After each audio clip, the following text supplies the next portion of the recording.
Hola amigos, soy Fumis y el día de hoy aprenderemos sobre la lluvia. La lluvia se forma cuando el agua de ríos, lagos y océanos se evapora. Esta se convierte en una nube y después el agua se condensa y se transforma en gotas que caen a la tierra.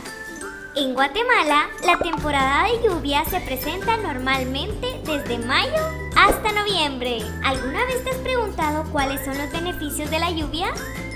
La lluvia aumenta las reservas de agua potable y facilita la existencia de agua para la agricultura y ganadería.